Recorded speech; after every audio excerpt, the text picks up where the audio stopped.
नमस्कार। आज हम बीएड द्वितीय वर्ष 8th paper knowledge and curriculum ज्ञान और पाठ्यचर्या के अंतर्गत ज्ञान की आधिकारिता विधि, ज्ञान की निगमन तर्क विधि, logic of knowledge in corporation, ज्ञान की आगमन तर्क विधि, inductive reasoning method of knowledge और वैज्ञानिक जांच पड़ताल साइंटिफिक इंक्वायरी का अध्ययन करेंगे। इससे पूर्व कल के व्याख्यान के अंतर्गत हमने ज्ञान प्राप्ति की विधियों के अंतर्गत कुछ अन्य विधियों में विश्लेषणात्मक विधि, एनालिटिकल फिलॉसफी और ज्ञान की व्यक्तिक अनुभव विधि, regional experience method of knowledge का अध्ययन किया और आज हम ज्ञान की आधिकारिता विधि, ऑथोरिटी मेथड ऑफ नॉलेज का अध्ययन करेंगे। सबसे पहले ज्ञान की आधारिकता विधि, ऑथोरिटी मेथड ऑफ नॉलेज को जानते हैं।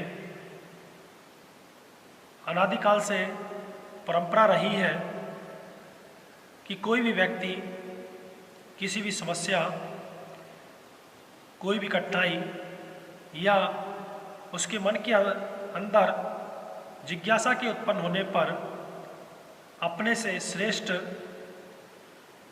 मान्य या अपने से ज़्यादा जानकार व्यक्तियों से परामर्श करता है, क्योंकि हम उसके प्रति आस्था, श्रद्धा, विश्वास का भाव रखते हैं। इसी श्रेष्ठ मान्य या जानकार व्यक्ति, संस्था, वस्तु के द्वारा दिए गए परामर्श, गाइडेंस, उत्तर, आंसर या जानकारी, नॉलेज, आधिकारिता मत, ऑथोरिटेटिव ओपिनियन कहलाता है। और इस प्रकार के ज्ञान से प्राप्त करने की विधि, आधिकारिता विधि, ऑथोरिटी मेथड कहलाती है। बाढ़ क्यों आती है, नदी की गहराई क्या है, बिजली क्यों चमकती है, सूर्य ग्रहण, चंद्र ग्रहण क्यों पड़ता है, जैसे अनेक प्रश्नों का उत्तर आदिकाल से व्यक्ति अपने से अधिक वयोवृद्ध या जानकार लोगों से प्राप्त करता रहा है। यह माना जाता है कि कुछ वरिष्ठ व्यक्तियों को इस प्रकार की समस्याओं का सामना करने, अध्ययन, मनन और चिंतन करने का अधिक अनुभव है और उन्होंने उसके बारे में एक स्पष्ट और स्वीकार्य धारणा बना ली है, जिसके परिणाम स्वरूप इस प्रकरण या समस्या विशेष पर वे अपनी राय बिना बात के किसी अतिरिक्त चिंतन, मनन या परीक्षण, इंस्पेक्शन के यथावत सत्य रूप में स्वीकार कर ली जाती है। कभी कभी इस प्रकार का ज्ञान एक पीढ़ी से अनेक भावी पीढ़ियों को लगातार हस्तांतरित, ट्रांसफर किया जाता रहा है। आज भी प्रायः मनुष्य इस विधि का प्रयोग ज्ञानार्जन हेतु करता है। किसी व्यंजन को पकाने हेतु नवविवाहित द्वारा पाक कला में निपुण अपनी वरिष्ठ सदस्य या माँ द्वारा परामर्श या गाइडेंस लेना, किसी शब्द के सही संप्रत्यय या कॉन्सेप्ट को समझने के लिए शब्दकोश का सहारा लेना अथवा किसी जटिल सूत्र, सिद्धांत को समझने हेतु तत्संबंधी विशेषज्ञ से परामर्श करना आदि ही ऐसे एग्जाम्पल हैं। परंतु इस संदर्भ में यह भी कहना अनुचित होगा कि इस प्रकार के आधिकारिक ज्ञान, ऑथोरिटेटिव मेथड के स्वरूप में समय समय पर व्यापक परिवर्तन या चेंजेज भी होते रहे हैं। अतः इसे सदैव ही प्रामाणिक और ग्राह्य रूप में स्वीकार करना बड़ा कठिन होता है। जैसे पहले कभी पृथ्वी को चपटी या स्थिर माना जाता रहा था, परंतु आज इस बात को सत्य स्वीकार नहीं किया जाता।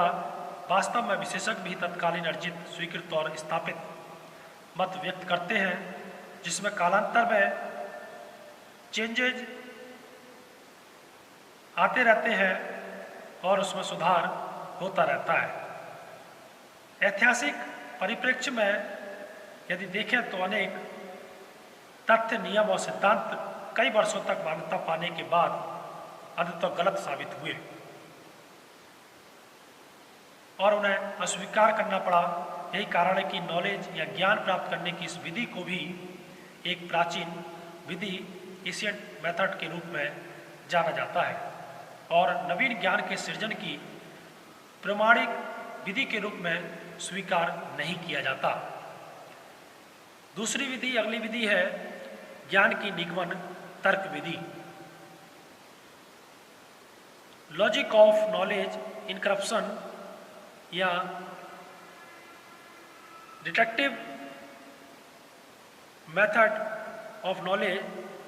हम इसको कह सकते हैं कि विकास, इस विधि के विकास के प्रसिद्ध जो दार्शनिक रहे हैं वह सुकरात और उसके सहयोगियों का महत्वपूर्ण स्थान या महत्वपूर्ण देन है।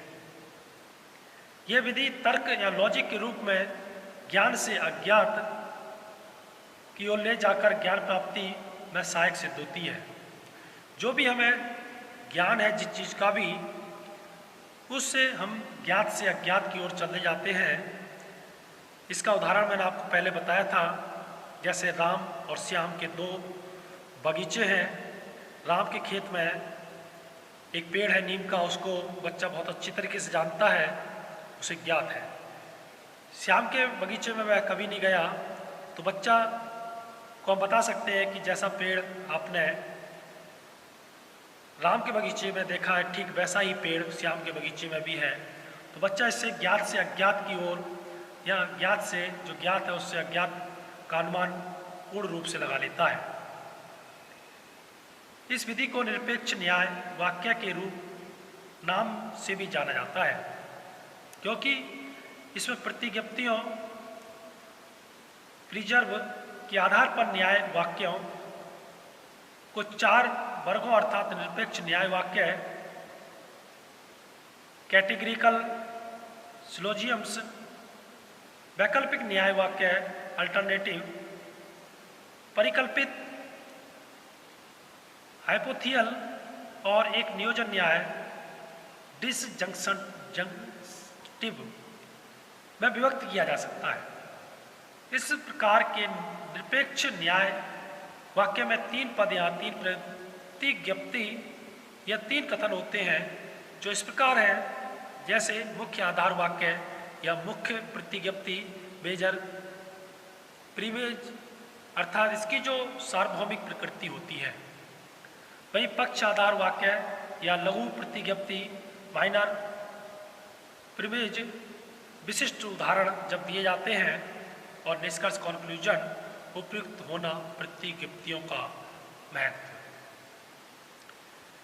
स्पष्ट है कि मुख्य आधार वाक्य किसी पूर्व स्थापित ज्ञान, स्वीकृति व मान्य तथ्य या संबंध, कोरिलेशन का घोतक होता है। पक्ष आधार वाक्य वास्तव में मुख्य वाक्य आधार का एक विशिष्ट उदाहरण होता है। निष्कर्ष वस्तुतः मुख्य आधार वाक्य या पक्ष आधार वाक्य के परस्पर संबंध में प्राप्त कोई नवीन कथन होता है। इस विधि को हम कह सकते हैं कि इसकी कुछ सीमाएं भी हैं, लिमिटेशंस हैं, जैसे पूर्व स्थापित ज्ञान के आधार पर किसी परिस्थिति विशेष के बारे में नवीन ज्ञान का सृजन सटीकता से न हो पाना, शब्दों व संकेतों का अर्थ अलग अलग होना, जिससे प्राप्त निष्कर्ष में त्रुटि आ सकती है। और वैधता व प्रामाणिकता को सिद्ध न कर पाना आदि, जिसके कारण 17वीं शताब्दी तक आते आते इस विधि का प्रयोग काफ़ी सीमित हो गया। अगली विधि को हम जानते हैं ज्ञान की तर्क विधि।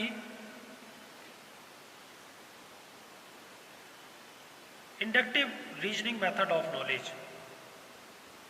ज्ञानार्जन की इस विधि के प्रणेता फ्रांसिस बेकन थे, इसलिए इस बोकनियन विधि के नाम से भी जाना जाता है। निगमन तर्क के विपरीत आगमन तर्क विशिष्ट से सामान्य की ओर, स्पेसिफिक से जनरल की तरफ परिवर्तित होता है। इस विधि के अंतर्गत व्यक्ति एक विशिष्ट प्रकार के अनेक दृष्टांतों का संकलन करके उसमें निहित समानता को पहचानने का प्रयास करता है और इस प्रक्रिया में वह नवीन ज्ञान के अर्जन की ओर अग्रसर होता है, जहां एक ओर इस विधि को निगमन विधि की विपरीत विधि कहा जाता है, वहीं दूसरी ओर इसे निगमन विधि की पूरक विधि भी कहा जा सकता है।